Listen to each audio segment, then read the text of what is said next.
Hello guys, welcome to the Starlight Wisdom. आज हम लोग पढ़ने जा रहे हैं हमारा एक नया टॉपिक इवापोरेशन। कई बच्चे कमेंट्स में कह रहे थे कि सर बहुत टाइम लगा दिया नई वीडियो लाने में, तो भैया आ गए हम, सॉरी देर हो गई। लेकिन इसके पहले जिन बच्चों ने डेंसिटी वाली वीडियो नहीं देखें, सबसे पहले तो वो डेंसिटी वाली वीडियो देख लेंगे। उसके पहले सब्लिमेशन की हमने करी थी, वो देख लेंगे। और उसके बाद यहाँ आएंगे इवापोरेशन और बॉइलिंग करने के लिए, ठीक है, क्योंकि उसमें कई सारी बातें आती है जो सब्लिमेशन और डेंसिटी समझ लेने के बाद ये चैप्टर समझना, ये टॉपिक समझना बहुत ज़्यादा आसान हो जाता है, ठीक है। सो अभी आज के लिए हमारा टॉपिक वैसे इवापोरेशन है, लेकिन सब्लिमेशन में एक टॉपिक बताना थोड़ा सा रह गया था। बस जिन बच्चों ने नोट्स बनाना शुरू कर दिया हमारे साथ में, वो सब्लिमेशन के आगे बस थोड़ा सा ये टॉपिक ऐड कर लेंगे कि सब्लिमेशन के भैया एप्लीकेशंस क्या होते हैं। एप्लीकेशंस का मतलब होता है यूजेस। एप्लीकेशन मतलब यूजेस, कैसे सब्लिमेशन हमारे काम की चीज़ है। जैसे कि इस मार्कर का डेफिनेशन क्या होगा, the marker is something which is use to write on the board. ये मार्कर की डेफिनेशन। लेकिन इसका एप्लीकेशन मतलब होता है इसका यूज़ क्या है, तो भैया हमको इसको लिख के पढ़ाना आसान हो गया, ठीक है। तो एप्लीकेशन मतलब उसका यूज़ क्या है, हम कहाँ उसको यूज़ कर सकते हैं। तो वैसे तो इसकी डेफिनेशन में इसका यूज़ है कि इससे हम लिख सकते हैं, लिख कर बढ़ा सकते हैं, लिख कर खुद याद कर सकते हैं, ठीक है। सब्लिमेशन का अर्थ होता है जब कोई सॉलिड कन्वर्ट हो जाता है directly into gas and it's vice versa. अच्छा, वाइस वर्सा क्या होता है, तो वाइस वर्सा का मतलब होता है मान लो ए आएगा तो बी जाएगा।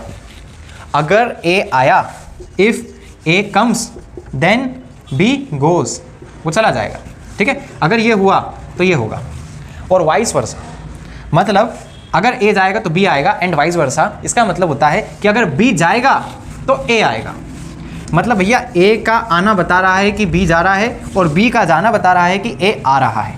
तो एक कंडीशन तो हो गई कि ए जाएगा तो बी आएगा, और दूसरी कंडीशन ये कि बी जाएगा तो ए आएगा। इसमें कोई बात चेंज नहीं हुई है, इधर भी ए आ ही रहा है, इधर भी ए आ ही रहा है, इधर बी जा रहा है, इधर भी बी जा रहा है, ठीक है। कंडीशन चेंज नहीं होगी। सॉलिड से गैस बनना भी सब्लिमेशन है और वाइस वर्सा भी सब्लिमेशन है। मतलब गैस से सॉलिड बनना भी सब्लिमेशन ही होता है, ठीक है। और इसका एप्लीकेशन हम बता देते हैं फटाफट से। एप्लीकेशन इसका ये होता है कि फॉर द प्यूरिफिकेशन, और प्यूरिफिकेशन का मतलब होता है किसी अच्छी चीज़ में से, किसी मैटर में से कोई इम्प्योरिटी को निकाल लेना। जैसे कि आप मान लीजिए फॉर एग्जांपल आपको दिया है a mixture of NaCl and ammonium chloride. ये वो नमक है जो आप खाते हैं, और ये अमोनियम क्लोराइड भी एक सॉल्ट ही होती है। It is not used for eating. ये NaCl और NH4Cl एकदम पाउडर फॉर्म में, ये NaCl का है, ये NH4Cl का है, ये NaCl का है, ये NH4Cl का है। ऐसे पाउडर फॉर्म में सब एक दूसरे से अच्छे से मिक्स हैं इस बाउल के अंदर। अब उन्होंने कहा, हमारी टीचर लाकर दे रही है और कह रही है कि भैया इसको अलग करो। तो इसको अलग करने के लिए हम क्या करेंगे, तो ऐसा किया जा सकता है कि मान लो आपके पास पानी में नमक है, क्या है, पानी और नमक। तो इसके लिए सब बच्चे फटाफट से आंसर दे देंगे कि भैया इसको उबाल दो। तो उबालने के बाद क्या इवापोरेट होता है, केवल वाटर। वाटर की क्या बन जाएगी, वेपर। अच्छा, वाटर की तो वेपर बन गई, तो यहाँ पे क्या बचा, केवल और केवल। नीचे क्या बच जाएगा, ढेर सारा नमक, गाढ़ा नमक बच जाएगा, एकदम salt form, solid form. NaCl बच जाएगा नीचे। तो हमने पानी अलग कर दिया, NaCl अलग कर दिया, ठीक है। क्योंकि NaCl नॉन वॉलेटाइल सब्सटेंस है। नॉन वॉलेटाइल सब्सटेंस क्या होते हैं, ये बताया गया था कि वो सब्सटेंस जो वेपराइज ना हो सकें, वेपराइज नहीं हो पाते, उनको कहते हैं नॉन वॉलेटाइल। जैसे पानी एक वॉलेटाइल है, पानी क्या है, वॉलेटाइल सब्सटेंस है। वॉलेटाइल मतलब ये आराम से इसकी क्या बन जाएगी, वेपर। इसका मतलब ये वेपराइज हो जाता है, ठीक है, इसलिए इसको वॉलेटाइल सब्सटेंस कहा जाता है। अच्छा ठीक है, तो अब हमको अलग करना है NH4Cl को। अच्छा, ये सब्सटेंस क्या होता है, याद है सब लोगों को, इसको कहते हैं सबलाइम। सबलाइम मतलब वो substances which can get directly converted into solids, sorry which can get directly converted from solid to gas and vice वर्सा।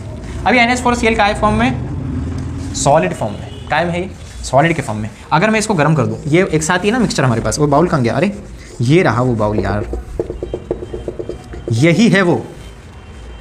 इसको अलग करना है, तो नीचे से इसको भी हीट करेंगे हम। देखना बाउल अच्छा वाला लेना, टूट नहीं जाए। ये बाउल को हम नीचे से हीट किया, और हीट करने के बाद क्या होगा, ये वाला जो गर्म होगा, गर्म होने के बाद NH4Cl की क्या बन जाएगी, क्या बन गई, वेपर। NH4Cl की क्या आ गई हमारे पास, वेपर। और नीचे क्या बच जाएगा, इसमें से NH4Cl वाले हटा लेते हैं, NH4Cl वाले होंगे कोई कोई, और नीचे केवल यहाँ पे क्या बच जाएगा, ढेर सारा NaCl। अब कई लोग बोलेंगे भैया NH4Cl तो हवा में उड़ गया, आप क्या करें, मम्मी ने कहा था दोनों को अलग करके लाना, हमने तो उड़ा ही दिया, तो क्या करें। तो ऊपर एक काम करते हैं, ऊपर यहाँ पर ना एक प्लेट लगा देंगे हम, जिसमें सारा NH4Cl क्या हो जाएगा, डिपॉजिट। क्योंकि ये जब ठंडी प्लेट के कांटेक्ट में आएगा तो सॉलिड से गैस था, लेकिन अब वापस से गैस से ये वापस सॉलिड फॉर्म में आ जाएगा। और ये प्लेट ले जाकर मम्मी को अलग से दे देंगे कि मम्मी ये लीजिए आपकी प्लेट जिसमें NH4Cl है। इसमें क्या आ गया, NH4Cl। और नीचे जो ये बाउल है, इस बाउल में क्या रखा हुआ है, ढेर सारा NaCl, जिसको आप फटाफट से काय में डालेंगे, सेव बना रहे हैं तो सेव के बेसन में NaCl डालो, मजा आएगा, एकदम नमकीन सेव बनेगी, ठीक है। तो NaCl इधर अलग हो गया। तो कुल मिला के ये प्यूरिफिकेशन का था। सॉरी मैंने मिटा दिया, आप लोग 10 सेकंड पीछे करके फटाफट से यहाँ पे फॉर द प्यूरिफिकेशन वाले प्रोसेस लिख लीजिए कि सब्लिमेशन का एप्लीकेशन क्या है। तो है वो प्यूरिफिकेशन के लिए यूज़ होता है, ठीक है। चलिए आज का टॉपिक वैसे हमारा है क्या है, उसको थोड़ा सा समझते हैं मज़ेदार तरीके से। एकदम काफ़ी काला काला हो गया बोर्ड, ठीक है। हाँ तो देखो ऐसा है, अभी तक हमने ये पढ़ा था कि सॉलिड को अगर गर्म करेंगे, हीट का साइन होता है तो क्या बन जाता था वो, लिक्विड। अच्छा ऐसा होता क्यों था, क्योंकि सॉलिड के पार्टिकल्स बहुत पास पास थे क्योंकि इनका फोर्स ऑफ अट्रैक्शन बहुत ज़्यादा था, अट्रैक्शन बहुत ज़्यादा है, फोर्स ऑफ अट्रैक्शन ज़्यादा है, एक दूसरे को खींचते हैं। जैसे ही हीट किया ये अट्रैक्शन टूटा और पार्टिकल दूर दूर हो गए, ये 4 दूर हो गए और नीचे वाले भी दूर हो गए, एक दूसरे से ऐसे ये भी दूर होते हैं, ये भी दूर होते हैं, ठीक है। तो एक कौन सा स्ट्रक्चर बन जाएगा अब, लिक्विड का। तो as compare to solid liquid का वॉल्यूम थोड़ा सा ज़्यादा हो जाएगा, और जब और ज़्यादा इसको हीट अप करेंगे तो एक गैसियस फॉर्म में आ जाएगा, जहाँ पर हम केवल इतने से बॉक्स में केवल 2 पार्टिकल बना पाएंगे, ठीक है, क्योंकि इनकी डिस्टेंस और ज़्यादा हो गई। इनके कितनी पास है, देखो कितने पास, थोड़ी सी दूरी पर, थोड़ी ज़्यादा दूरी पर, और ये बहुत ज़्यादा दूरी पर। समझ आ गया? इसका मतलब फोर्स ऑफ अट्रैक्शन बढ़ना पास लाता है, फोर्स ऑफ अट्रैक्शन कम होने से दूर हो गया। फोर्स ऑफ अट्रैक्शन को तोड़ना है, इसको ब्रेक करना है, तो हमको चाहिए heat breaks force of attraction, heat breaks force of attraction. अगर हीट किया तो देखो फोर्स ऑफ अट्रैक्शन टूट गया और ये दूर हो गए। मतलब हीट क्या थी, हीट क्या होती है, हीट क्या होती थी, क्या होती है, क्या होती रहेगी, एनर्जी मिलेगी तो अट्रैक्शन टूटेगा और गैस बन जाएगी, एनर्जी मिलेगी तो अट्रैक्शन टूटेगा और वेपर बन जाएगी, गैस बन जाएगी। एनर्जी मिलेगी तो वेपर बन जाएगा, एनर्जी मिलेगी तो वेपर बन जाएगा। ये पानी है, दिस इज वाटर,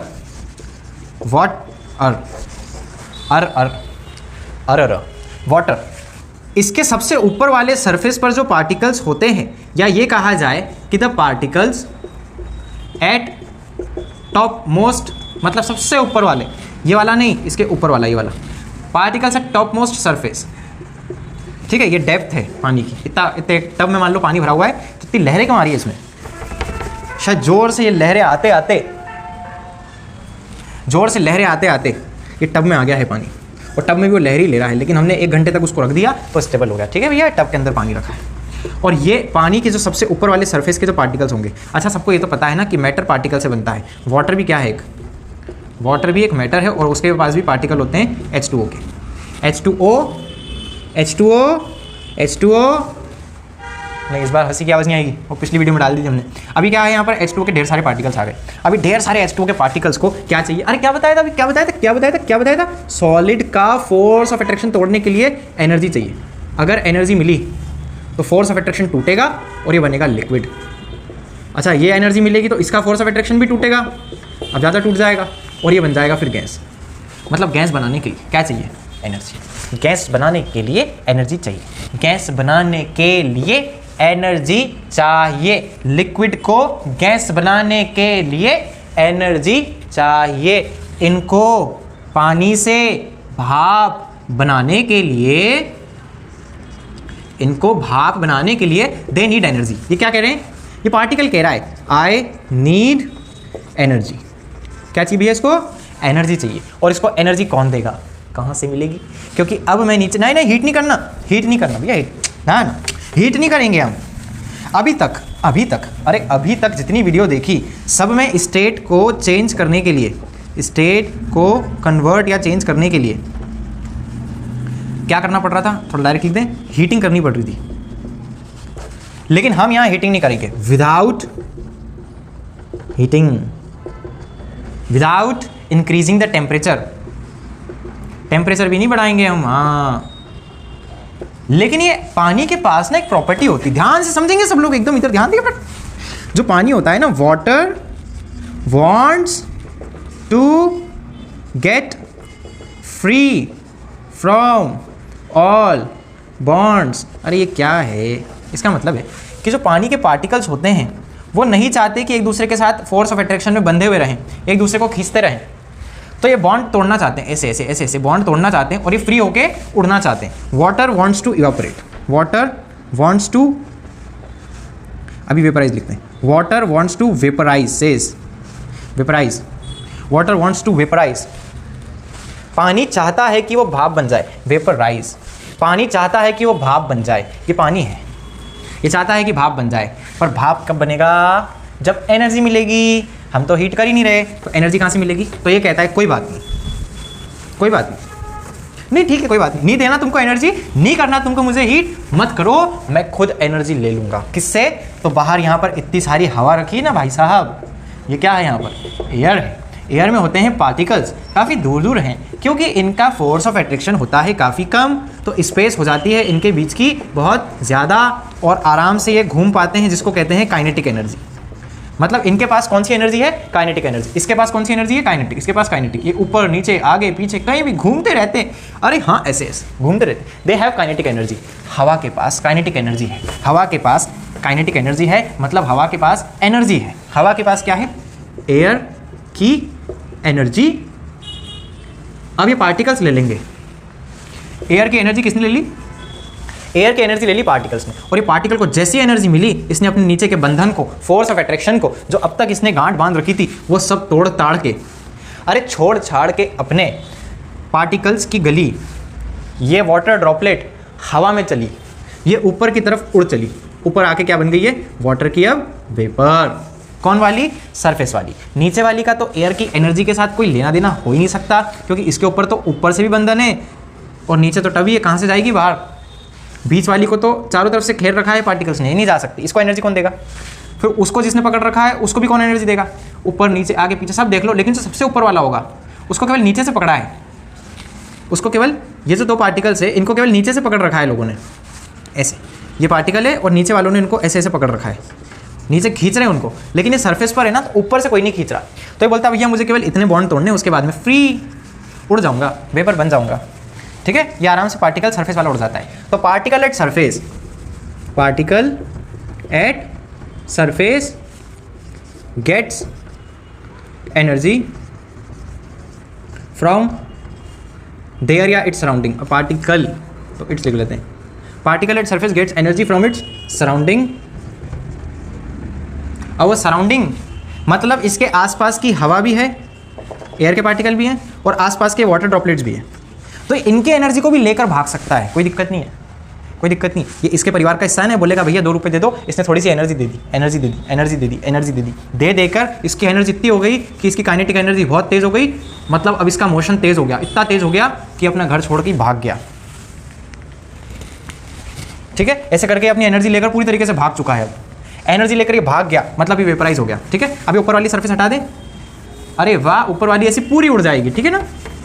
अब बात आई दूसरी सरफेस की, तो दूसरी सरफेस के पार्टिकल्स आएंगे भैया लाइन में, अब क्या होगा, क्या होगा, क्या होगा, ये वाले भी एनर्जी लेंगे एयर की, और ये एयर की एनर्जी लेकर ये वाला भी उड़ेगा, ठीक है। ऐसे करके दूसरी लेयर भी उड़ जाएगी, ठीक है। उसके बाद आएगी तीसरी चौथी लेयर पे आएंगे हम, फिर 1 2 3 4 5 6 7 8 9, ये वाले पार्टिकल्स भी एनर्जी ले लेकर उड़ते जाएंगे, उड़ते जाओ उड़ते जाओ, उड़ते रहो और उड़ाते रहो, गीत खुशी के गुनगुनाते रहो, ये उड़ेंगे, वेपर बन जाएंगे, ये वाले भी उड़ गए, और कुल मिला के पूरा बाथ टब या मग्गा जिसमें भी आपने पानी रखा था, वो थोड़ी देर बाद ऐसा दिखेगा जिसमें पानी ही नहीं होगा। तो कहाँ गया पानी, वाटर गेट्स वेपराइज्ड, हमने किया क्या, नहीं, वो खुद हो गया, तो खुद हो गया तो इसको बोलेंगे हम ये एक नेचुरल प्रोसेस है, नेचुरल प्रोसेस, नेचुरल मतलब प्राकृतिक प्रक्रिया, जो अपने आप खुद से ही सब कुछ कर ले, उसको कहा जाता है नेचुरल। जैसे आप लोग कहते हैं ना हमारा नेचर है, हमको गुस्सा आ जाता है, हमारा नेचर है कि हमको ना टेंशन होती है जब एग्जाम आती है, कल एग्जाम में मम्मी बोल रही टेंशन मत ले, अरे हो रही है ना, मैं क्या करूँ, तो ये जो नेचर हो जाती है ना हमारी, नेचर मतलब अपने आप टेंशन हो रही है, ऐसा वैसे अपने आप होती नहीं है। इस बारे में हम कई सारी बातें पहले भी कर चुके हैं, आगे भी करते रहेंगे कि भैया देखो हम जितना ज़्यादा खुद में कॉन्फिडेंस रखते हैं, हमारा कॉन्फिडेंस लेवल कम है इसलिए हमको टेंशन हो रहा है, डर लग रहा है, इसका मतलब ये नहीं होता है कि अपने आप डर लग रहा है। एग्जाम में तो 40 बच्चे की एग्जाम है कल, उसमें से केवल आपको डर लग रहा है, या हो सकता है 35 को डर लग रहा है, 5 मस्ती में। वो बच्चे जो मस्ती करते ही रहते हैं वो अभी भी मस्ती में ही है, उनको टेंशन नहीं है भैया कल एग्जाम है, ठीक है कल सुबह थोड़ा सा पढ़ लेंगे, वो टॉपर बैठेगा ना अपने पास में, बस बाकी का मालूम है आपको। तो ऐसे बिना टेंशन के भी काम हो सकता है ना, एग्जाम है तो मुझे क्यों टेंशन लग रही है, क्योंकि मैं ज़्यादा सोच रहा हूँ, वो सोच नहीं रहा। तो आपने पढ़ा है तो क्यों सोच रहे हो, उसको सोचना चाहिए, वो सोच नहीं रहा, हालांकि उसको भी टेंशन नहीं लेना उस टाइम पे तो, पर वो पूरे साल भर मस्ती कर रहा है, तो भैया अब पढ़ाई तो करे कम से कम, ठीक है ना। तो नेचुरल प्रोसेस होती है। सो इवापोरेशन एक नेचुरल प्रोसेस है, ठीक है। तो इवापोरेशन को हम फटाफट से लिख लें। क्या समझा अभी हमने? अरे क्या समझा क्या? इवापोरेशन क्या होता है? इवापोरेशन, अच्छा कॉपी निकाल के फटाफट से लिख लें मेरे साथ साथ। Evaporation, evaporation is the conversion of liquid, अच्छा वाटर है भैया, ज़रूरी है वाटर हो, कोई भी दूसरी चीज़ भी हो सकती है। तो conversion of the liquid into vapour हुआ था ना, अभी हुआ था ना, ये सरफेस पे पानी पड़ा है, ये कैसे होगा? ये वेपराइज हो जाएगा, ऐसे ऐसे ऐसे ऐसे। कैसे होगा? Vapour without reaching the boiling point, without reaching the boiling point, ठीक है। अब ये कमेंट में नहीं लिखना कि यहाँ पे बी स्मॉल आएगा कैपिटल आएगा, उसको मैंने हाईलाइट करने के लिए ऐसे लिखा है। Conversion of liquid into vapour, liquid से क्या बन जाएगा? उसका वेपर। ये लिक्विड था, ये क्या है? लिक्विड, उसकी क्या बन गई अब? गैस। तो लिक्विड से गैसियस स्टेट में आ गया, लिक्विड से वेपर स्टेट में आ गया, इसको वेपर भी बोलेंगे, गैस भी बोलेंगे, ठीक है। तो conversion of liquid into vapour without reaching the boiling point. अच्छा, इसका बॉइलिंग पॉइंट तक पहुंचा क्या? ये 100 डिग्री सेल्सियस तक हुआ क्या? पानी रखा है नीचे, मान लो पोछा लगा दिया, ऐसे ऐसे करके घीस दिया पोछा, गीला गीला है, मम्मी ने कहा अभी जाना मत, वहाँ पाँव छप जाएंगे नहीं तो ऐसा हो गया। अब क्या हुआ कि वो जो गीला गीला सरफेस है हमने पंखा चालू कर दिया, थोड़ी देर बाद क्या होता है? जल्दी सूख जाता है। अगर बहुत ज़्यादा गर्मी का टाइम है तो भी जल्दी सूख जाता है। इसके कई सारे फैक्टर्स हैं कि इवापोरेशन को कैसे बढ़ाया जा सकता है। हालांकि हमारी बात अब ये चल रही है कि जब हम सरफेस को ऐसे करके बढ़ा देते हैं ना, ढेर सारा फैला देते हैं, तो फैला देने के बाद क्या होता है? अच्छा, जिसने नोट नहीं किया कर लो। फैला देने के बाद क्या होता है? फैला देने से उसका सरफेस एरिया बढ़ जाता है। क्या बढ़ जाता है? सरफेस एरिया बढ़ जाता है। इफ़ सरफेस एरिया इंक्रीज्ड, तो ध्यान से इसको देखेंगे। अच्छा लिख लो पॉज करके, उसके बाद जब ध्यान देंगे। अब सरफेस एरिया बढ़ गया, मान लो टेस्ट ट्यूब में पानी लिया है, ये पानी है, आपकी कॉपी की लाइन नहीं है, पानी है, उतना ही पानी, मान लो ये कितना है ml है? 2 ml, 2 ml का पानी है, उतने ही 2 ml का पानी मैं एक थाली में डालने वाला हूँ। अब क्या होगा? ध्यान से देखेंगे, ऊपर के पार्टिकल्स तो आराम से 3 उड़ जाएंगे, 3 उड़ेंगे अभी केवल, क्योंकि ऊपर वालों को एनर्जी मिलेगी, ठीक है। 3 उड़ गए, ध्यान से देखेंगे सब, 3 उड़ गए, 1 सेकंड में 3 उड़ गए। मान लो दूसरे सेकंड में ये 3 भी उड़ गए, कितने सेकंड हो गए टोटल? 2 सेकंड। फिर ये वाले उड़ेंगे 3 second, 4 second, 5 second, 6 second, 7 second, नीचे जाते आते मान लो एक ही पार्टिकल बचा, तो लगभग 7.5 8 सेकंड में, 8 सेकंड में पूरा पानी इवापोरेट हो गया।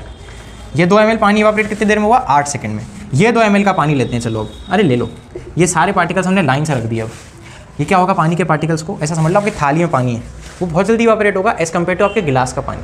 कल मम्मी ने एक गिलास भर के मेरे लिए पानी रखा था, वो अभी तक पानी ही रखा हुआ है। मम्मी आई, उन्होंने कहा ये गिलास किसका रखा है, और आप चलो बाद की बातें सब आप लोगों को पता है, एक बार होशियार बच्चे, ठीक है। अभी क्या होता है? ये प्लेट में पानी रखा हुआ है और इधर गिलास में पानी रखा है। अच्छा, आप लोग ही खुद बता दो कि भैया कौन सा वाला इवापोरेट जल्दी होता है? प्लेट वाला। क्यों? क्योंकि यहाँ पर सारे पार्टिकल्स को एक साथ एनर्जी मिलेगी हवा की, इसको भी एनर्जी मिलेगी, और उसी एनर्जी को लेकर ये फटाफट से ऊपर की तरफ उड़ भी जाएंगे। अब मान लो अगर एक पार्टिकल को उड़ने में 2 सेकंड भी लग गए भैया, 2 सेकंड इसको, 2 सेकंड इसको, 2 सेकंड इसको, लेकिन कर तो सब साथ में ही काम रहे ना, मतलब 2 सेकंड में ये सारे के सारे पार्टिकल्स रफू चक्कर हो जाएंगे यहाँ से। इसको 8 सेकंड लग गए, पानी उतना ही था, 2 ml का ही पानी था, लेकिन सरफेस एरिया बढ़ गया किसका? तो इवापोरेशन का रेट बढ़ गया। रेट बढ़ना मतलब टाइम कम लगना। किसी भी चीज़ में रेट का मतलब होता है इन्वर्स टू टाइम, कितने टाइम में काम हुआ है। तो यहाँ पे टाइम क्या है? कम है, टाइम कम है तो रेट ज़्यादा हो जाएगा, इवापोरेशन का रेट ज़्यादा हो जाएगा, ठीक है, ठीक है ना, ठीक है, इवापोरेशन का रेट ज़्यादा हो जाएगा। तो क्या समझ में आया अभी? तो पहला फैक्टर हमको समझ में आया है, अच्छा ये लिख लिया ऊपर का, इसको मिटाते हैं। पहला फैक्टर हमको समझ में आया है, तो फटाफट से दूसरी हेडिंग है हमारी फैक्टर्स अफेक्टिंग इवापोरेशन।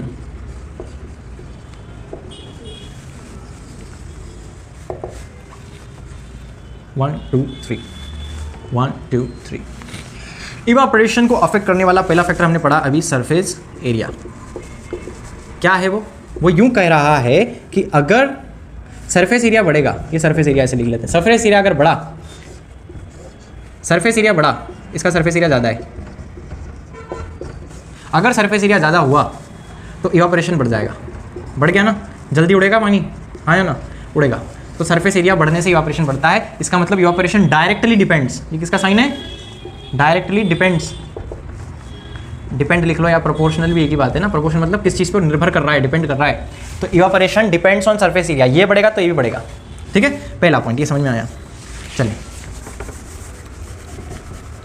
पहला पॉइंट आ गया, डायरेक्टली प्रोपोर्शनल होता है सरफेस एरिया के। अब अगर आप लोगों को एग्जाम में लिखने के लिए आता है कि define the factors affecting evaporation, define बताना है, तो सरफेस एरिया को डिफाइन कर देंगे फटाफट से कि if the surface area increases then evaporation increases, if the surface area decreases then evaporation also decreases. ठीक है, ये समझाना होता है बस, और उसको हमने रिलेशन में ऐसे बता दिया कि भैया ऐसे समझ जाओ, अगर इधर ज़्यादा है तो इधर भी ज़्यादा होगा, इधर कम है तो इधर भी कम हो जाएगा। क्लियर? ठीक है, अब हम दूसरे टॉपिक पे आते हैं फटाफट से। वो होता है, अच्छा मैंने क्या कहा भैया, एनर्जी चाहिए पार्टिकल्स को। क्या चाहिए? ये पार्टिकल्स हैं वाटर के, दे नीड एनर्जी। पार्टिकल्स को क्या चाहिए? एनर्जी चाहिए। Particles need energy. अगर इनको एनर्जी मिलेगी तो उड़ेंगे। एनर्जी कौन सी थी? Heat energy, kinetic energy, potential energy, कोई सी भी एनर्जी मिल जाएगी, उड़ जाएंगे, क्योंकि वाटर वांट्स टू इवापोरेट। यहाँ लिख लें हम प्यार से, आज का स्लोगन समझ लो इसको, वाटर वांट्स टू इवापोरेट। कभी भी, अरे अंटार्कटिका का पानी भी पूरे टाइम इवापोरेट होता है, भले कितना भी ठंडा हो। वो आसपास की हवा से गर्मी ले रहा है, वहाँ तो बहुत ठंडे, फिर भी वो कहीं ना कहीं से गर्मी चुराता है और सोचता है कि मैं इवापोरेट हूँ। आइस भी इवापोरेट होती है, ऐसा कहा जाता है साइंस में, क्योंकि वो कंटिन्यूसली हीट लेती है। तो वाटर हमेशा आइस होता है ना, हमेशा चाहता है भैया मैं इवापोरेट हो रहा हूँ। केवल वाटर ही नहीं, सभी लिक्विड्स आते हैं कि अपनी न्यूट्रल प्यारी सी आइसोलेटेड गैसियस स्टेज में रहे। और अगर गैसियस स्टेज मिलेगी तो क्यों नहीं पानी इवापोरेट होगा।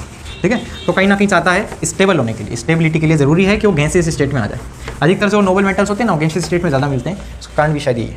ठीक है, अभी हीट एनर्जी अगर इसको मिलेगी तो ये इवापोरेट हो जाएंगे। अब मान लीजिए आसपास की हवा में हीट एनर्जी है ही नहीं, ना के बराबर है। क्या नहीं है? आसपास की हवा में हीट एनर्जी नहीं है। और हीट एनर्जी नहीं है, इसका मतलब हीट नहीं है, मतलब गर्मी नहीं है। क्या आपके रूम में अभी गर्मी नहीं है? इसका मतलब आपके रूम में अभी ठंडक है, कूलिंग वाला फीलिंग आ रहा है, ठंडा ठंडा लग रहा है। तो जब ठंडा ठंडा लगेगा तो गर्मी नहीं लगी, और गर्मी नहीं है मतलब एनर्जी नहीं है। एनर्जी नहीं मिलेगी तो इवापोरेट कम होगा। अगर एनर्जी नहीं मिली, अगर गर्मी नहीं मिली, मतलब अगर कूलिंग है, मतलब अगर कोल्ड वेदर है, कोल्ड वेदर में इवापोरेशन कम होगा, कोल्ड वेदर में इवापोरेशन कम होगा। अच्छा, इसका उल्टा करते हैं, चलो गर्मी है मतलब हीटिंग है मतलब अच्छी एनर्जी है, हीट वाली एनर्जी है। और अगर एनर्जी है तो इवापोरेशन बढ़ जाएगा। इवापोरेशन कब बढ़ जाएगा? जब हॉट वेदर है। अरे इसका मतलब जब समर होगा, मतलब गर्मी के टाइम पे आपके कपड़े जल्दी सूखेंगे। सही बोला कि नहीं? गर्मी के टाइम पे आपके कपड़े जल्दी सूखेंगे। गर्मी में, यहाँ लिख लें हम, गर्मी में क्लोथ ड्राइड अप फास्ट। क्यों होता है फास्ट? क्योंकि दूसरा फैक्टर आता है भैया टेम्परेचर, हमारे सराउंडिंग का कैसा है, टेम्परेचर। अगर if temperature increases evaporation increases. If गर्मी मतलब temperature increases then evaporation becomes fast. तो if temperature increases then evaporation increases. तो हम इतना नहीं लिख के डायरेक्ट लिख लें कि इवापोरेशन डिपेंड्स अपॉन टेम्परेचर। ठीक है, इवापोरेशन किस बात पे डिपेंड करता है? दूसरा टेम्परेचर। पहला फैक्टर क्या था?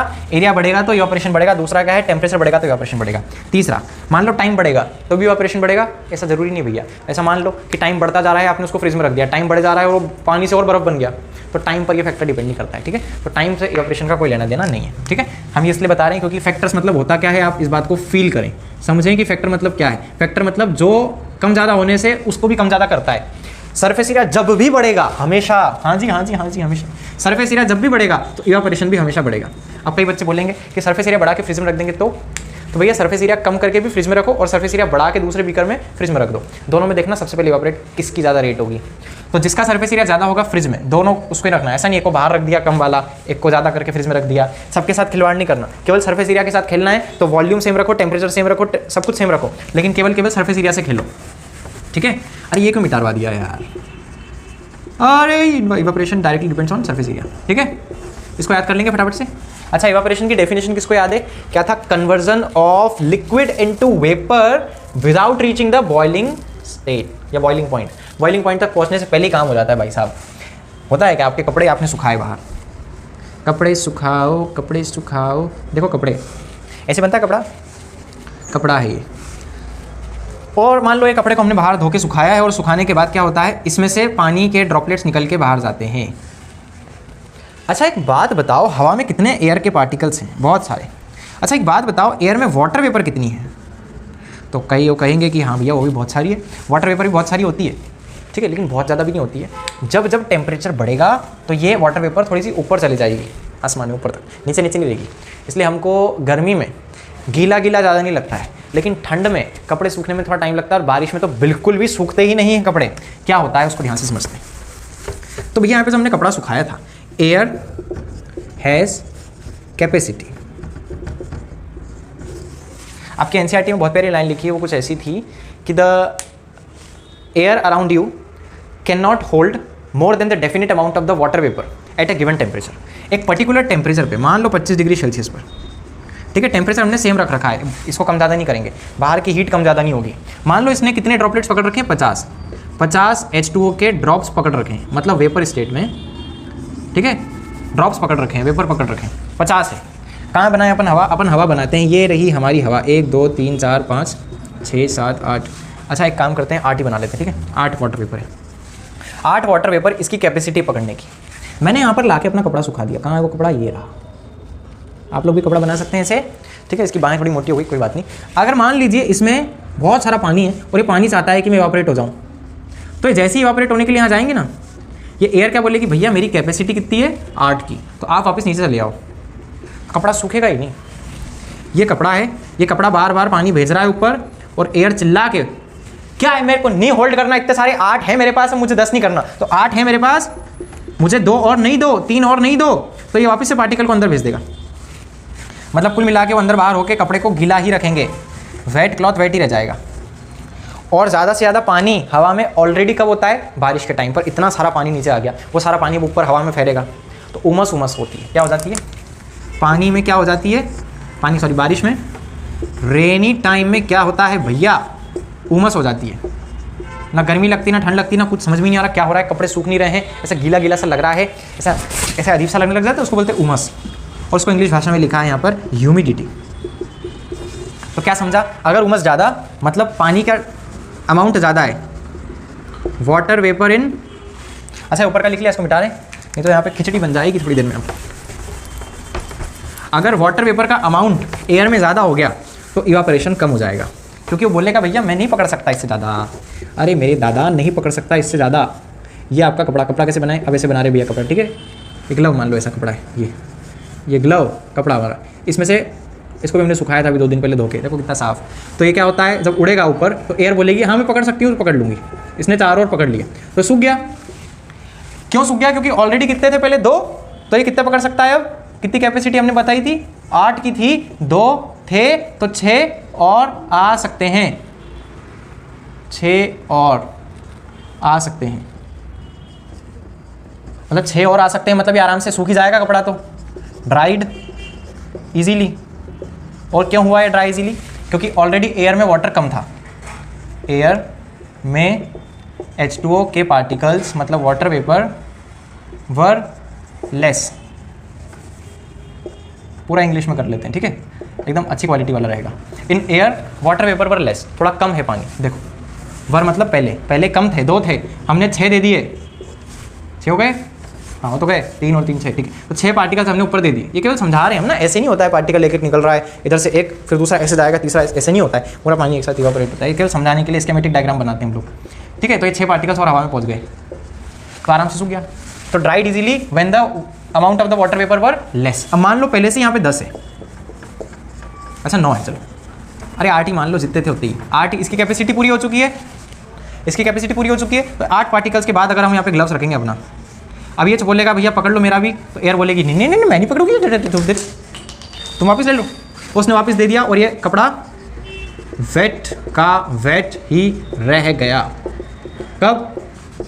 कब गीला का गीला रह गया, वो गीला का गीला तब रह गया जब ऑलरेडी यहाँ पर बहुत सारी वाटर वेपर थी, water vapour were already in high amount. और इसकी ये डेफिनेशन ही होती है ह्यूमिडिटी की। ह्यूमिडिटी मतलब water vapour in air. Humidity का मतलब क्या होता है, हवा में कितनी नमी है, कितना पानी है, कितनी वाटर वेपर है। तो इसका मतलब होता है अगर ह्यूमिडिटी बढ़ी तो इवापोरेशन नहीं होगा। कब नहीं होगा, जब ह्यूमिडिटी ज़्यादा है तो इवापोरेशन नहीं होगा, इवापोरेशन नहीं होगा। इसका मतलब ये बढ़ा तो ये कम हो गया, सरफेस एरिया बढ़ रहा था तो इवापोरेशन बढ़ रहा था, अगर टेम्परेचर बढ़ रहा था तो इवापोरेशन बढ़ रहा था, लेकिन इवापोरेशन तब बढ़ेगा जब ह्यूमिडिटी कम हो जाएगी। तो इसको 1 में लिख लेंगे आप 1 में, ठीक है। ऐसे। ह्यूमिडिटी कम होगी तो इवेपोरेशन बढ़ेगा, समझ में आता है ना। 1 मतलब ये बढ़ेगा तो ये कम हो जाएगा। ऐसे पता है ना आप लोगों को 1/2 और 1/4 में कौन बड़ा है? 1/2 बड़ा है। जिसके नीचे छोटा होता है उसकी एक्चुअल वैल्यू बड़ी हो जाती है, पूरी वैल्यू बड़ी हो जाती है। तो जिसके नीचे छोटा मतलब ह्यूमिडिटी अगर कम होगी तो इसकी एक्चुअल वैल्यू बड़ी मतलब इवेपोरेशन बढ़ जाएगा। ठीक है, चलिए जिसको ये मैथ्स वाली बात समझ नहीं आई उसको थोड़ा सा रिवाइंड करके वापस से देख लो और खुद से इसको सॉल्व करके देख लो। 1/2 का मतलब 0.5, 1/4 का मतलब 0.25 होता है। 0.5 और 0.25 में कितना अंतर भैया, कौन बड़ा है? 0.5 मतलब 1/2 बड़ा है। ठीक है, तो हमारे 4 फैक्टर में से कितने फैक्टर हो गए? पहला तो सरफेस एरिया बढ़ने से इवेपोरेशन बढ़ता है। दूसरा टेम्परेचर बढ़ने से, ये नहीं लिखना अभी, टेम्परेचर बढ़ने से इवेपोरेशन बढ़ता है। तीसरा हमने समझा ह्यूमिडिटी कम होने से, ह्यूमिडिटी कम होने से इवेपोरेशन बढ़ता है। ठीक है, और चौथा फैक्टर, मान लो यहाँ पोछा लगा दिया और पोछा लगाने के बाद मम्मी ने कहा इसको जल्दी से सूख जान दो। हमने पंखे को 3 पे था पंखा, हमने 5 पे कर दिया, स्पीड को बढ़ा दिया। किसकी स्पीड को बढ़ा दिया? पंखे की। अरे पंखे की स्पीड बढ़ाने से क्या होता है? विंड बढ़ जाती है। वो विंड बढ़ने से क्या होता है पता है? देखो ध्यान से समझना इसको, बस 2 मिनट और समझ लो फिर खत्म। यहाँ पर ये जो पार्टिकल्स है ऊपर सरफेस पर, अब आधे बच्चे टाइम देखेंगे कि होने वाली क्या वीडियो ओवर। ये पार्टिकल्स इवापोरेट होंगे कब? जब एयर में कम होंगे। एयर में 3 थे, उसने कहा भैया 5 और भेज दो, भेज दिया। लेकिन मान लो ये 5 और आ गए, अब कितने हो गए एयर में? 8। उसकी कैपेसिटी पूरी हो गई। अब इसकी कैपेसिटी अगर पूरी हो गई 8 की तो अब ये और को आने देगा नहीं। तो हम क्या करेंगे? पंखा चालू कर देंगे यहाँ पे जोर से। ये पंखा आया, इसने हवा से क्या किया? ये सारे पार्टिकल्स को उड़ा के उधर पहुँचा दिया दूसरे रूम में।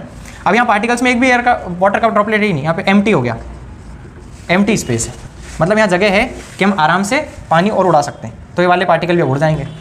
जैसे ही वहाँ में आएंगे और पंखा चला के हमने वो भी उड़ा दिए, तो जगह मिलते जा रही है। मतलब विंड बढ़ाने से क्या कम हो गई? वाटर वेपर कम हो गए। विंड बढ़ाने से क्या कम हो गई? ह्यूमिडिटी कम हो गई। तो विंड बढ़ाने से, मैं यहाँ पे ब्रैकेट में लिख रहा हूँ, विंड बढ़ाने से क्या कम हो जाती है? ह्यूमिडिटी। और जैसे ह्यूमिडिटी कम होती है इवेपोरेशन बढ़ जाता है, तो इवेपोरेशन भी बढ़ जाएगा। तो आप 4th पॉइंट अपना फटाफट से लिख लेंगे, उसके आगे कंटिन्यू करेंगे, ये नहीं लिखना अभी। Evaporation depends on wind speed. ठीक है, वैसे तो विंड का मतलब ही होता है ब्लोइंग एयर, लेकिन बहुत तेज पंखा चलाएंगे मतलब स्पीड बढ़ा देंगे, जल्दी सूखेगा। तो evaporation depends on wind speed. तो आप 4 पॉइंट फटाफट से इसको याद कर लें, लिख लीजिए। और इसको कैसे बोलेंगे? If wind speed increases evaporation also increases, if wind speed decreases then evaporation also decreases. सही बात है भैया, ह्यूमिडिटी कम नहीं हो पाएगी ना फिर।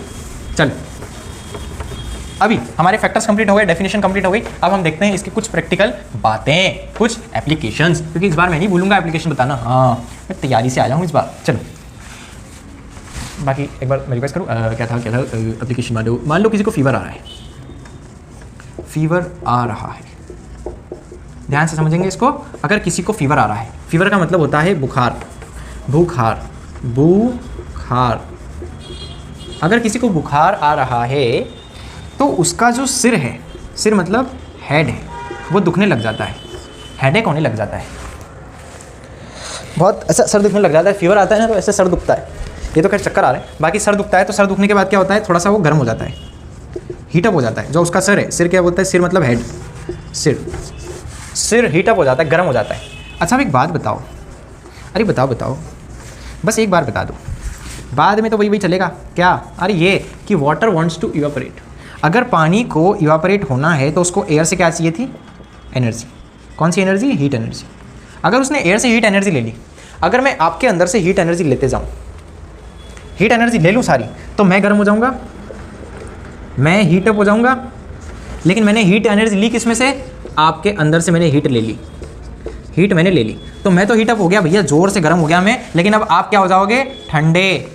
अगर पार्टिकल्स एयर से हीट ले लें तो एयर क्या हो जाएगी? अब कूल कूल, ठंडा ठंडा, कूल कूल। अच्छा किस पाउडर के लिए ऐड बना था ठंडा ठंडा कूल कूल? ये आप कमेंट्स में बताएंगे। अगर हम वीडियो में बोल देते तो मैंने ऐसा सुना था, मेरे दोस्तों से बात हुई थी, भैया हम यूट्यूब पे पढ़ा रहे हैं आजकल, तो उन्होंने कहा कि यार ऐसा मत करना, किसी और का वीडियो कंटेंट हम डाल दें या किसी प्रोडक्ट की बात हम कर दें, वो क्या वीडियो में कॉपीराइट आ जाता है। तो मुझे डर लग रहा है अभी कि मैं अगर ये ठंडा ठंडा कूल कूल का नाम ले लूँ तो हो सकता है कि हमको भी कॉपीराइट डाल दें वो लोग। तो एक तो 2 बातें होती है कूल कूल में, एक तो पीने की, वो दूध पीते हैं ना कोई सा, डैश दूध पीता है इंडिया, तो दूध कौन सा है? वो भी कूल कूल, कूल कूल। और जो पाउडर लगाते हैं गर्मी में, अच्छा एक्टर का नाम तो ले सकते हैं ना, कौन से एक्टर ने किया था, कि वो एक्टर भी कॉपीराइट डाल देगा, भैया मेरा नाम लेकर वीडियो बना रहा है, ऐसा भी होता है। अब हम न्यूटन का नाम बोलते, न्यूटन तो खैर अब रहे नहीं तो वो भी बोलते भैया हमारी पढ़ाई हुई बातों को पढ़ा रहे हैं, लेकिन वो तो चाहते थे कि बच्चे पढ़े। जबकि वो खुद नहीं पढ़े थे। ही वॉज, ऐसा कहा जाता है, 6th फेल, मुझे पता नहीं कहानी, कहा था एप्पल गिरा था, वो भी सही है कि नहीं पता नहीं। वो केवल कहानी इसलिए बनाते हैं टू मेक इट इंटरेस्टिंग, है ना। कई सारी बातें कहानियों में इसलिए बताते हैं, पूजा पाठ भक्ति मार्ग में कई सारी कहानियाँ शास्त्र इसलिए बनाए ताकि वो थोड़ा इंटरेस्टिंग हो पाए, ठीक है। चलें, तो अभी हमारी बात ये चल रही थी कि मान लो पोछा लग गया, पोछा लग गया, सरफेस गीली है और क्या होता है, जो एयर है उसमें से हीट एनर्जी इसको मिल गई, तो एयर कैसी हो गई, कूल डाउन, स्लो डाउन। चलो कूल डाउन मतलब एयर ठंडी हो गई। कब हुई, जब पार्टिकल्स का इवापोरेशन हो रहा है, हीट ले रहे हैं तो हवा ठंडी हो गई। पार्टिकल्स ने इवापोरेट करने के लिए हीट ली और हवा ठंडी हो गई, हीट ली तो हवा ठंडी हो गई। किसने, इवापोरेशन ने क्या कर दिया, कूलिंग। इवापोरेशन कॉजेज कूलिंग, ठंडा कर देता है।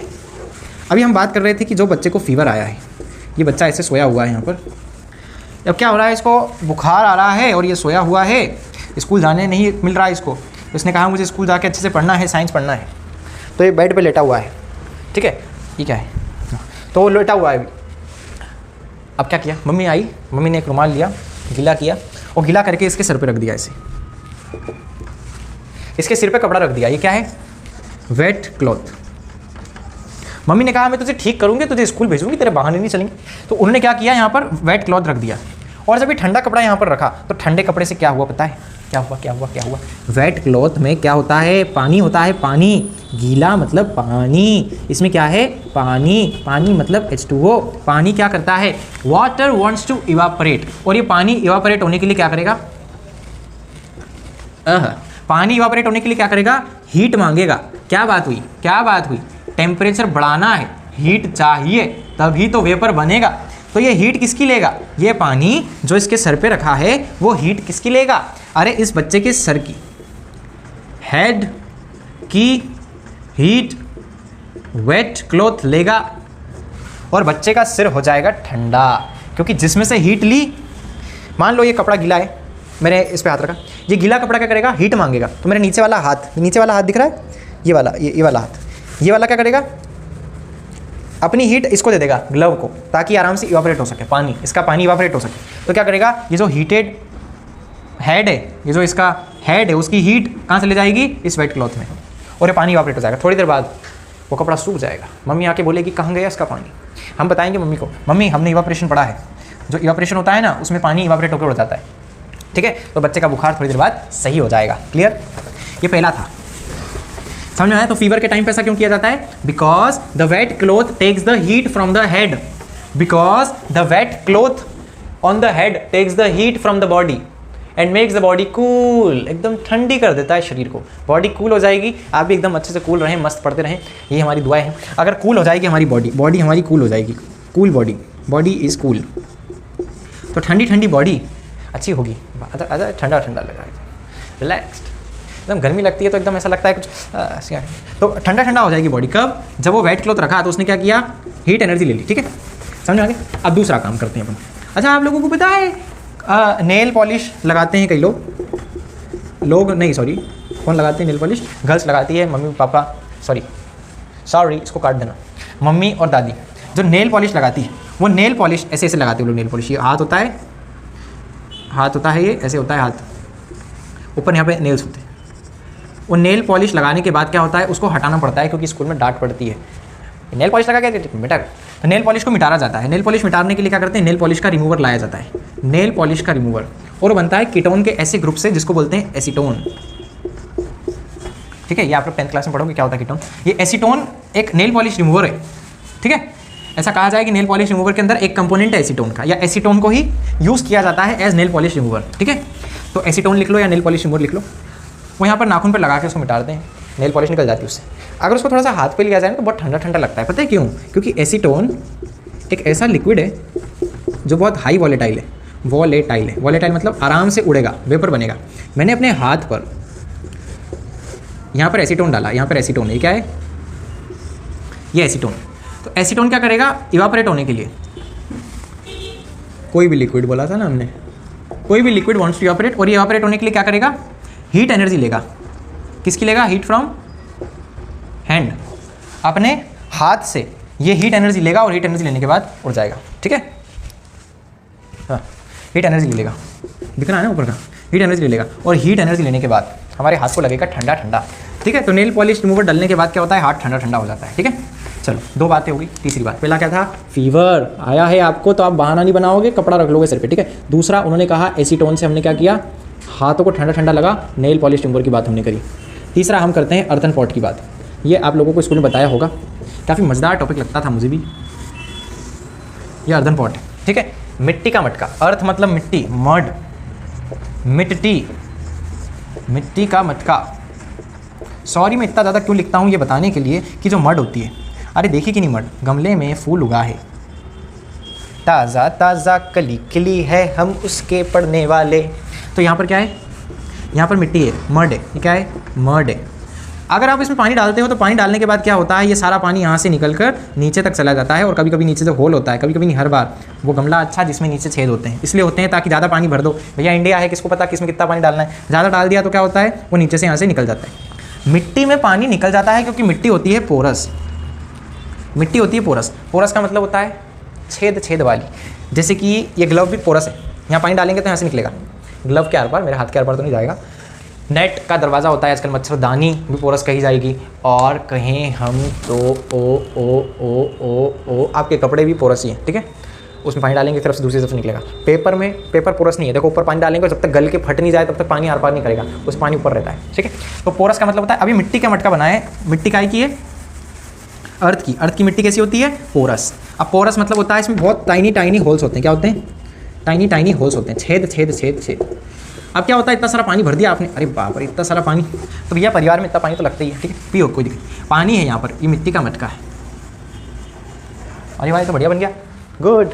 तो ये क्या होता है, अब यहाँ पे जो पानी है ना इतना सारा, सबसे ज़्यादा पानी यहाँ से निकलेगा, यहाँ से निकलेगा, यहाँ से निकलेगा, सबसे ज़्यादा नीचे आ जाएगा। यहाँ पे प्रेशर अच्छा है ना जोरदार इसलिए, हालांकि सब दूर से निकलेगा। तो पानी की ड्रॉपलेट बाहर आई, ये मान लो ये पानी की ड्रॉपलेट आई, ये पानी की ड्रॉपलेट आई, मैं बड़ी बना रहा हूँ थोड़ी ताकि दिखे, ये पानी की ड्रॉपलेट आई, इतनी बड़ी होती नहीं है, ये तो पूरा पानी बाहर आ जाएगा तो पियेंगे क्या हम, ठीक है। तो पानी की ड्रॉपलेट बाहर आ गई। अभी पानी की ड्रॉपलेट क्या करती है, वो लिक्विड वांट्स टू इवापोरेट, चाहेगा कि मैं इवापोरेट हो जाऊं, और इवापोरेशन के लिए, for easy evaporation, for easy evaporation it takes the heat from जिस सरफेस के ऊपर वो रखा है उसकी हीट लेगा, या उसके आसपास की हवा अर्थात सराउंडिंग की हीट लेगा, ठीक है। यहां लिख लेते हैं हम सराउंडिंग।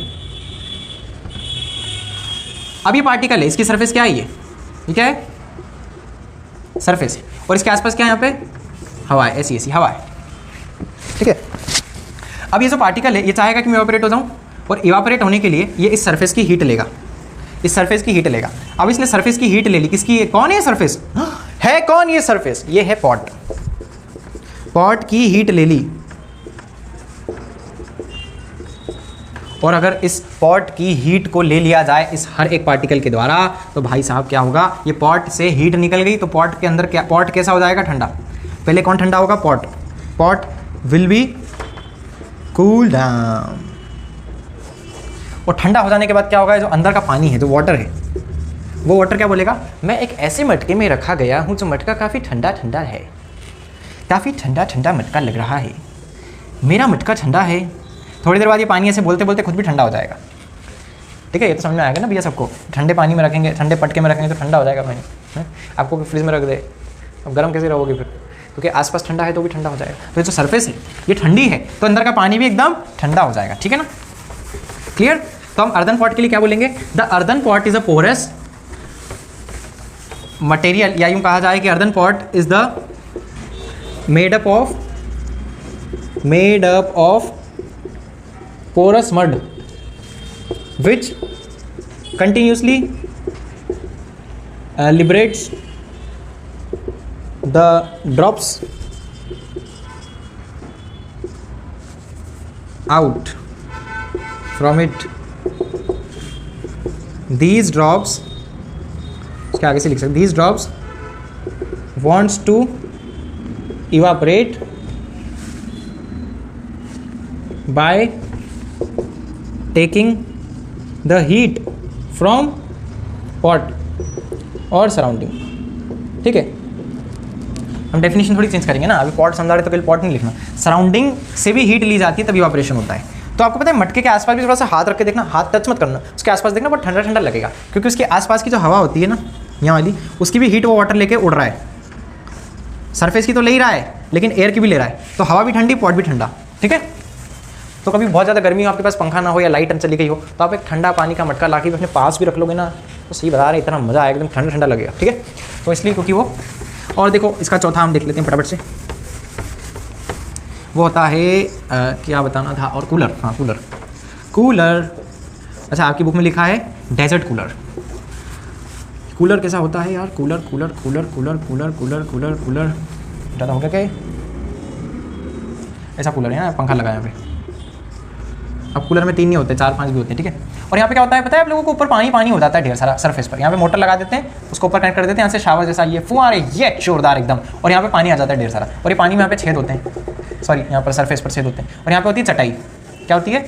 चटाई, एकदम घास वाली। उसमें क्या होता है, पानी कंटिन्यूसली ऐसे रीसता रहता है, निकलता रहता है, पानी धीरे धीरे धीरे पूरा नीचे तक आ जाता है। ये चटाई गीली हो गई, क्या हो गई? गीली।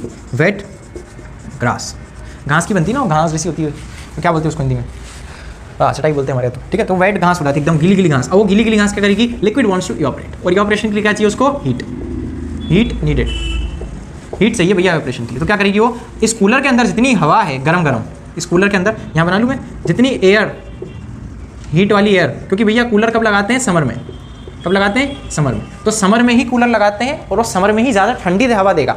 आप उसी कूलर को अभी ठंड में चला दो, हम लोगों ने पेन रखा, तो ठंड में अगर हम कूलर चलाएंगे ना तो इतनी ठंडी हवा नहीं देगा, हमको ठंड लगेगी क्योंकि ऑलरेडी ठंडी हवा है। लेकिन समर में क्या होता है, ईजी इवापोरेशन हो जाता है, और इवापोरेशन जैसे जैसे बढ़ेगा तो उतनी ज़्यादा कूलिंग होगी। तो समर में इवापोरेशन बढ़ने से कूलिंग भी उतनी बढ़ जाती है। ठीक है, समझ में आ गया वाला? तो जैसे जैसे अंदर की हवा की हीट लेगा, अंदर की हवा कैसी हो जाएगी? Cool down. अंदर की हवा भी एकदम ठंडी हो जाएगी, और ठंडी हवा से ये जब पंखा घूमेगा तो एकदम प्यारी प्यारी ठंडी ठंडी हवा देगा। ठीक है, क्योंकि भैया पूछने वाली बात ये है कि हमारे पास वो घूमने वाली चीज़ ऊपर है, इधर दूसरी पापा ने घूमने वाली चीज़ लगा दी, क्यों लगाई? उधर भी तो घूम रहा है, तो बड़ा पंखा है, पंखे की पेटल्स बड़ी होती है, इसकी तो छोटी होती है कूलर की, कई होंगी, किसी किसी कूलर में तो ऐसे होती भी नहीं है, उसमें अलग ही सिस्टम होता है। तो क्या है उसका मेन पर्पस है? वाटर पे काम करना। और बिना पंप चालू किए कूलर चलाया फिर तो गरम गरम हो जाएगा पूरा हॉल। मम्मी बोले कि मैं सॉरी थी, तुमने पानी का पंप चालू क्यों नहीं किया? ठीक है, सॉरी। हाँ, मैं मम्मी को ऐसे बोल देता हूँ, by the way mothers are very great, वो जो हमारे लिए करते हैं वो तो we can not do by the cooler, by AC even. हाँ, हमारे मम्मी पापा हमको जो पंखा दे रहे हैं ना, उसकी कॉस्ट ज़्यादा है एज़ कम्पेयर टू आपके पैसे से दी गया AC, क्योंकि वो भावना से देते हैं। उनके 10 रुपये की चीज़, दी हुई चीज़, मान लो उन्होंने 10 रुपये का आपको दिलाया है पेन, और आप उनको दो 100 रुपये का कंपॉक्स, फिर भी ये ज़्यादा होगा, क्योंकि इसमें 10 रुपये के साथ बहुत सारा मम्मी पापा का प्यार भरा है, और वो लव जो मिलता है वो हमारी पालना करता है। Love is needed for the baby to become strong, confident, हिम्मतवान बनाने के लिए बहुत ज़रूरी है। वो 10 रुपये के पेन के साथ वो प्यारा सा प्यार जो मिलता है, ठीक है, वो प्यार बहुत ज़रूरी है। अब देखो पेन तो हम लोगों को भी कई बार, हमको मार्क्स बहुत अच्छे आ जाते थे तो टीचर्स लोग पेन दे देते थे, टॉफ़ी दे देते थे, उसकी भी एक अलग ही खुशी थी भाई, क्योंकि वो प्यार से, सम्मान से दिया गया है। ठीक है, और नहीं तो हम वो 2 रुपये के पेन की बजाय हम सोचे कि हमको ये वाला नहीं चाहिए, हमको 100 रुपये वाला चाहिए, लड़ाई झगड़ा करके हम किसी से पेन छीन भी लें, तो will it give the happiness यार? नहीं ना। तो ऐसी बात है। ठीक है, तो भावना ज़रूरी है हमारे जीवन में, नहीं तो हम किसी डेड बॉडी के समान हो जाएंगे फिर तो। ठीक है, कूलर। अच्छा, और क्या बात की जाए? और चलो एक क्वेश्चन कर लेते फटाफट से, और अगर याद आएंगे तो अपन इसको देखते हैं। ठीक है, अब एक बात समझ लो, ए एक लिक्विड है, ए एक लिक्विड है, अरे है कि नहीं है? ए एक लिक्विड है, बी भी एक लिक्विड है, लेकिन इसका नाम बी है, इसका नाम ए।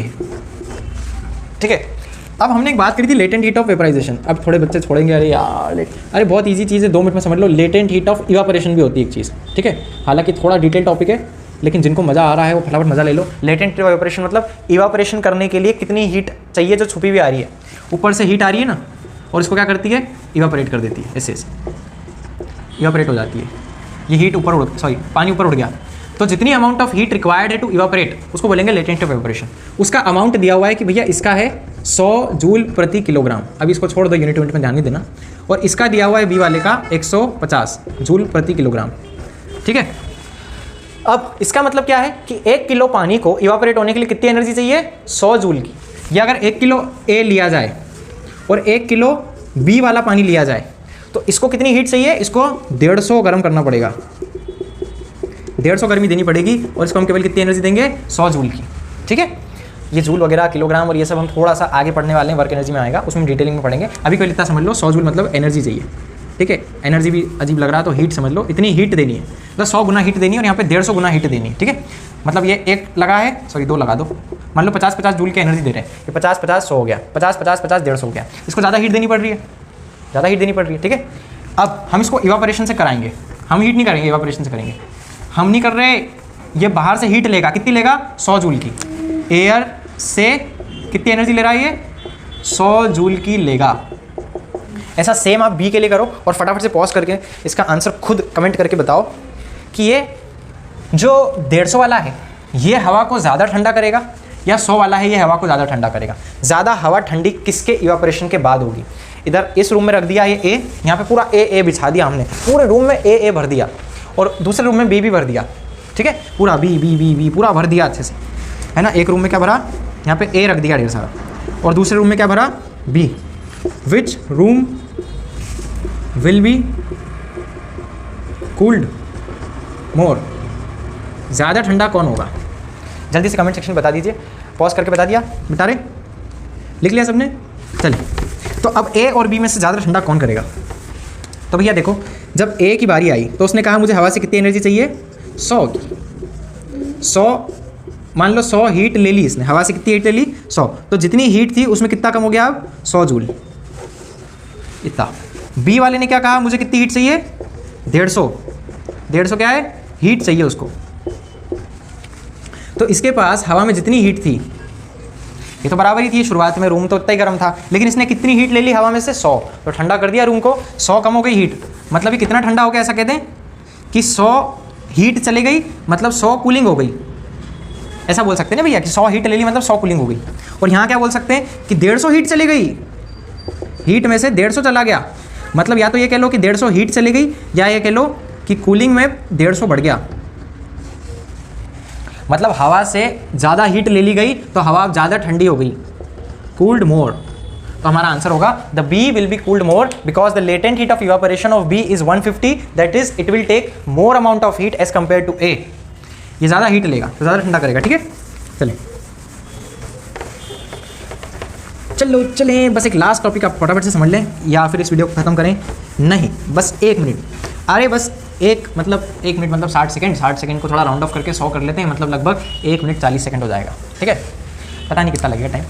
लेट्स सी, हम अब देख लेते हैं फटाफट से कि इवापोरेशन, क्योंकि कई लोगों को कन्फ्यूजन हो सकता है और हो रहा होगा कि बॉइलिंग और इवापोरेशन भैया अंतर क्या है, ठीक है। अरे देखो मैं 5 बार लिखना भूल गया, वो कॉटन क्लॉथ का था, cotton cloth we wear in summer, why we wear in summer, क्यों हम कॉटन क्लॉथ पहनते हैं, क्योंकि समर में ऑलरेडी गर्मी ज़्यादा होती है, इवापोरेशन तो आसानी से होगा,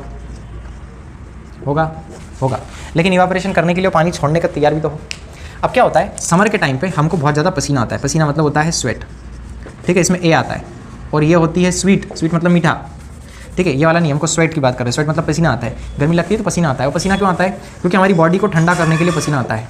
अरे गर्मी लगती है तो बॉडी को ठंडा करने के लिए पसीना छोड़ता है खुद शरीर, तो ठंडा कब हो जाएगा वो, जब वो स्वेट को रिलीज़ करेगा, sweat is release then the body will become cool, और जैसे ही स्वेट रिलीज होता है ठंडी बॉडी कैसे हो जाती है, मान लो ये शरीर है आपका और आपको आया यहाँ पे पसीना, इसको बड़ा बनाऊँ ताकि दिखे, यही बना लेते हैं इंसान, ठीक है, ये इसका हाथ है और इस पर क्या आ रहा है पसीना, इसको पसीने के ड्रॉप्स आ गए तो क्या होगा यहाँ से इवापोरेट होने के लिए क्या करेगा, इसकी हीट लेगा, किसकी, अरे हाथ की, हाथ मतलब हैंड की हीट लेगा कौन, ये ड्रॉपलेट, और ये ड्रॉपलेट जब हीट ले लेगा तो इस हाथ को क्या कर देगा, हैंड विल बी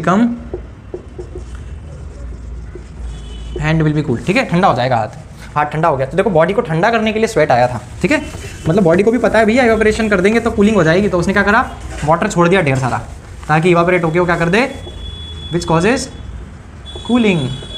तो पहला पॉइंट तो ये समझ में आ गया कि जब इवापोरेशन होगा कूलिंग टेक्स प्लेस, और जब बॉइलिंग होती है तो भैया उबल जाता है तो गर्म हो जाती है चीज़, तो यहाँ पे लिखना पड़ेगा हीटिंग टेक्स प्लेस, हाँ ठीक है। दूसरा पॉइंट, अच्छा इवापोरेशन होने में टाइम भी तो लगेगा, हाँ कपड़े सूखने में टाइम लगता है, इतनी देर में तो पानी उबल जाता है, तो इवापोरेशन मतलब इट इज़ स्लो प्रोसेस, और इधर लिखेंगे हम बॉइलिंग इज़ अच्छा इट लिख लें यहाँ पे भी, है ना, इसका ये it is slow process, sorry it is fast process, यहाँ हाँ इट इज़ फास्ट प्रोसेस, ठीक है कोई बात नहीं, इट इज़ फास्ट प्रोसेस। तीसरा। अच्छा इसमें एग्जांपल दे देते हैं अपन फटाफट से। ड्राइंग अप ऑफ क्लोथ्स, अभी मत लिखना, एक second. Drawing up of clothes, और इसमें एग्जांपल लिख लेते हैं फटाफट से। बॉइलिंग ऑफ वाटर या हीटिंग ऑफ वाटर, हम नीचे से गर्म कर रहे हैं उसको, बॉइलिंग ऑफ वाटर हम कर रहे हैं, हम कर रहे हैं भैया, ऐसे कर रहे हैं हमने नीचे बर्नर लगा के गर्म किया है उसको, ठीक है। अच्छा एक पॉइंट और रह गया, देखो इसमें इट इज़ सरफेस फिनोमेना, ये सरफेस पर होता है केवल, सरफेस पे होता जाएगा ना, पहली सरफेस पे, दूसरी सरफेस, तीसरी सरफेस। और ये क्या होता है इसमें? अच्छा बॉइलिंग को एक बार फटाफट देख लो क्या होता है। आप लोगों ने डेंसिटी वाली देखी थी वीडियो, उसमें हमने कुछ बताया था, क्या बताया था कि जो नीचे वाले पार्टिकल्स होते हैं वो पहले गर्म हो जाते हैं। यहाँ पे ये देखो गर्म हो रहे हैं, नीचे वाले गर्म होंगे, गर्म हो जाते हैं, तो गर्म होने से क्या होता है, इसकी डेंसिटी कम हो जाती है, और डेंसिटी कम होगी तो ऊपर चला जाएगा, वो पार्टिकल ऊपर आ जाएंगे।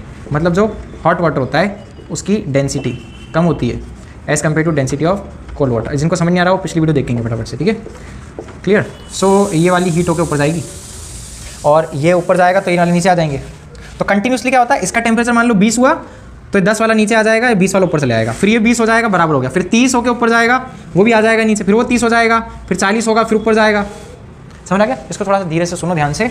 मान लो ऊपर पूरा का टेम्परेचर अभी 10 डिग्री सेल्सियस है, ठीक है, हमने हीट किया, ये कितना हो गया 12, गर्म हो गया तो ऊपर चला जाएगा, ये 12 वाला ऊपर चला गया, 10 वाला नीचे आ गया, ऐसे, ठीक है। अब इसका टेम्परेचर बढ़ेगा, कितना हो जाएगा 12, अब तो बराबर है, तो अभी ऊपर नीचे नहीं जाएगा, लेकिन नीचे अभी भी हीट होते जा रहा है, तो अभी 12 वाला फिर क्या हो जाएगा 14, अभी ऊपर चला जाएगा, 14 वाला ऊपर, 12 वाला नीचे आ गया। अभी 12 वाला थोड़ा बढ़ेगा, मान लो 14 हो गया, बराबर है, अभी ऊपर नीचे नहीं जाएगा, फिर कितना हो जाएगा नीचे से 16, फिर ऊपर जाएगा, फिर 16 हो जाएगा, नीचे 14 वाला आ जाएगा, फिर कितना हो जाएगा, मतलब कुल मिला के दोनों का टेम्परेचर बराबरी से बढ़ता जाएगा, पूरे लिक्विड का टेम्परेचर धीरे धीरे बढ़ता जाएगा, और इसलिए हमने इसको कहा it is the bulk phenomena. Bulk phenomena क्यों बोला?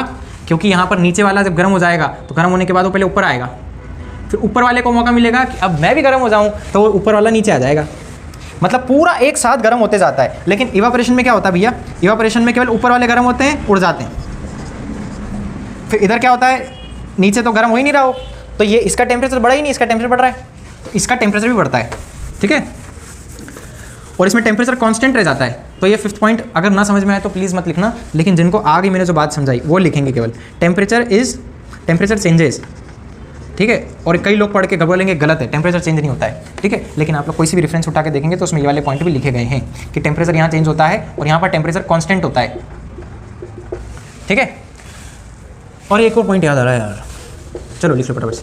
वैसे मेरी बात सुनो प्लीज़, सॉरी, एग्जाम्पल हमेशा लास्ट में लिखना चाहिए, फर्स्ट में हमेशा डेफिनेशन आनी चाहिए, ठीक है। तो मैंने पहले कहा था लिखना मत अभी कोई भी, फर्स्ट में डेफिनेशन लिख लेते हैं, evaporation is the conversion of the liquid into vapour state without reaching the boiling point. तो हम यहाँ लिखेंगे it takes place below boiling point, boiling point के नीचे इसका काम हो जाता है, और it takes place at particular temperature known as boiling point, at particular temperature. कौन से टेम्परेचर पे? जैसे पानी के लिए कौन सा टेम्परेचर पर्टिकुलर 100 डिग्री सेल्सियस का, आवाज़ आ रही है, हेलो, H2 100 डिग्री सेल्सियस पे लेता है, it takes place at boiling point पे लेता है। अभी बीपी को पूरा बॉइलिंग पॉइंट लिखना है, ठीक है, एग्जाम में केवल बीपी लिख के नहीं आना। मेरे एक बार सच में मार्क्स कट गए थे, इवन मैंने वाटर को H2 लिख दिया था, उसके भी मार्क्स कट गए थे, ठीक है। तो बॉइलिंग पॉइंट हमेशा ऐसे पूरा बीपी लिखना है, टेम्परेचर भी देखो ऐसे लिख दिया, कॉन्स्टेंट को ऐसे लिख दिया। अरे यार इतनी सारी बातें, एग्जाम्पल को तो ईजी लिख सकते हैं ना, ठीक है, ओके। सो एक हो गया, लिख लिया सबने, पॉज करके लिख लेंगे फटाफट से, अब नहीं, अभी 5 सेकंड पीछे करके पॉज करो। तो चलो, आज से मेरा सब तेरा हो गया। मान लो यहाँ पर थम्स अप की बॉटल, ओह फिर कॉपीराइट तो नहीं आएगा, फिर इसको कौन सुनेगा, सुना नहीं, इसको काट देंगे हम बाद में। मान लो एक एक्टर है जो ऐसे करता है, टा टा टा टा टा, ऐसे करके वो रखता है बॉटल सामने, डर के आगे जीत है, वो दूसरी है ना शायद, वो कौन सी बताना। अभी क्या होता है यहाँ पे ना, ऐसे कैसे बनेगा, ऐसे बनाना है ना, ऐसे करके एक कोल्ड ड्रिंक आती है, आपने देखा हो जब कोल्ड ड्रिंक में जो वो ऐड में रखते हैं, वो एक एक्टर है बहुत अच्छे, वो जब रखते हैं ऐसे, अभी कई लोग कमेंट करेंगे वो अच्छा एक्टर है, नहीं है, क्या है, अब सबके भैया अपनी अपनी मान्यता होती है, प्लीज़ कोई भी ऐसे किसी के प्रति कोई कमेंट नहीं करेगा, ये अच्छा है वो बुरा है, वो ऐसा है वो बुरा है, क्यों करना है हमको, we are going for the study. हम इसलिए एग्जाम्पल लेके आपको मस्ती करा रहे हैं ताकि पढ़ाई में इंटरेस्ट आए, इसलिए नहीं है कि आप एक दूसरे की चुगली करना शुरू कर दें, प्लीज़ ना, ऐसा मत करें, क्योंकि बहुत जल्दी ऐसा होने वाला है। सब ऊपर जाएंगे एक दिन, तो ऊपर जाने के बाद क्या होता है, इसने इसकी चुगली करी, उसने उसकी चुगली करी, फिर उसकी सजा मिलती है हमको, ठीक है। तो हमको कभी भी किसी के लिए भी ऊपर नीचे उल्टा सीधा आगे पीछे नहीं बोलना है, पूरी बात पता हो तो बोलना चाहिए, नहीं पता हो तो कुछ नहीं बोलना चाहिए, ठीक है। ओके, इस बारे में ज़्यादा एक्सप्लेनेशन नहीं दे रहा हूँ। तो थम्स ओए हाँ, तो एक कोल्ड ड्रिंक आती है, उसमें देखा आपने आसपास वाटर ड्रॉपलेट्स होती है ऐसी ठंडी ठंडी एकदम ठंडी ठंडी, क्या होती है, ड्रॉपलेट्स आती है। वो कहाँ से आती है? मान लीजिए आपके यहाँ मेहमान आए, मम्मी ने बहुत प्यार से आइसक्रीम बना के निकाल के रखी और आपने खा ली और आपको डांट पड़ती। चलो उसके पहले की बात बताते हैं क्या थी। जब वो आइसक्रीम निकाल के रखी गई थी तो उसके आसपास यहाँ पर वाटर ड्रॉपलेट्स आ जाते हैं, ठंडे ठंडे ठंडे ठंडे।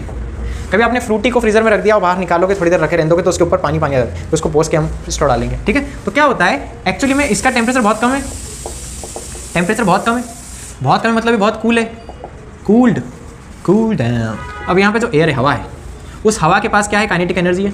यहाँ के पार्टिकल्स के पास क्या है पार्टिकल्स के पास बहुत एनर्जी है, एनर्जी मतलब हीट है। वो हीट एनर्जी जब इस ठंडे के कांटेक्ट में आती है, वाला पार्टिकल जब यहाँ जाएगा, अभी पानी है ना, अभी तो सरफेस ही है, अभी सरफेस है केवल, ये सरफेस है केवल। जैसे ये गर्म पार्टिकल्स इसके कांटेक्ट में आएंगे, ये पार्टिकल आ रहे हैं, एयर के पार्टिकल हैं, ठीक है, पानी के नहीं है, एयर के पार्टिकल जब आ रहे हैं कांटेक्ट में, आने के बाद क्या करेंगे, ये कूल टेम्परेचर में आने के बाद हाई टेम्परेचर से लो टेम्परेचर में इनका भी टेम्परेचर कम हो जाएगा, एयर का भी टेम्परेचर कम हो जाएगा, मतलब ये लिक्विड बन जाएगा। तो इसको क्या लिखते हैं, एनसीईआरटी में बहुत प्यारी लाइन लिखी, मुझे बहुत अच्छी लगती है, फर्स्ट चैप्टर की मेरी सबसे प्यारी लाइन, वो मुझे रटा गई थी बचपन में, अभी मैंने रिवाइज नहीं करी, खैर वो क्या थी कि the particles of the air loses the energy when they come in the contact with the container containing ice cold water. Particles loses the energy, अपनी एनर्जी को लूज कर दिया, जो हीट एनर्जी थी वो लूज कर दिया, they loses the energy when get contact with cold glass, या the glass which contains cold water, या the glass which contains the ice cream, या द ग्लास कंटेन्स विच तो यहाँ पे जितना एयर के पार्टिकल है ना, उनकी शूटिंग के दौरान भी तो वहाँ पे हवा होगी कि बिना हवा के करते हैं। तो इतनी सारी जो हवा है उसके लिए उनको एडिट करके नहीं बताना पड़ता कि उसमें से बूंद टपक रही हो, अपने आप साइंस करता है वो काम। हाँ, साइंस मतलब फिजिक्स केमिस्ट्री। तो यहाँ जो आसपास जो एयर के पार्टिकल्स है ना, ये जैसे ही इस कोल्ड ड्रिंक के, कोल्ड ड्रिंक बोलती है उसको ना, कोल्ड ड्रिंक, ठंडा ड्रिंक, कोल्ड है वो, तो कोल्ड के कॉन्टेक्ट में जैसे ही आएगा अपनी हीट एनर्जी को लूज कर देगा, हीट लूज कर देगा। और वो हीट एनर्जी जैसे ही लूज करेगा तो भैया गैसेस में अगर टेम्परेचर कम कर दिया जाए तो वो कंडेंस होकर क्या बन जाते हैं, लिक्विड। तो हवा में जितने वाटर वेपर्स हैं, क्या है, वाटर के वेपर्स, उनका टेम्परेचर जैसे ही कम किया वो क्या बन जाएंगे, वाटर की ड्रॉपलेट्स, क्या बन जाएंगे, ड्रॉपलेट्स। समझ आ गया? तो यहाँ पर हमारा ये पूरा टॉपिक अच्छे से कंप्लीट होता है। थैंक यू वेरी मच, पढ़ते रहें और ऐसे नोट्स बनाते रहें। अभी हमारा ये चैप्टर पूरी तरीके से कंप्लीट हो चुका है। अभी अगर आप लोग चाहते हैं कि हम इसके एनसीईआरटी के इंडेक्स क्वेश्चन और एक्सरसाइज क्वेश्चन भी सॉल्व कराएं तो आप हमें कमेंट सेक्शन बता दीजिए। वैसे हमको लग रहा है कि हमने पढ़ाते दौरान कई सारी बातें एक्सप्लेन कर दी है क्वेश्चन देखते हुए। शुरुआत की कुछ वीडियोज़ में इतना ज़्यादा डिटेल देते हुए भी शायद हमने कुछ कंसेप्ट छोड़े हैं, उसके लिए सॉरी।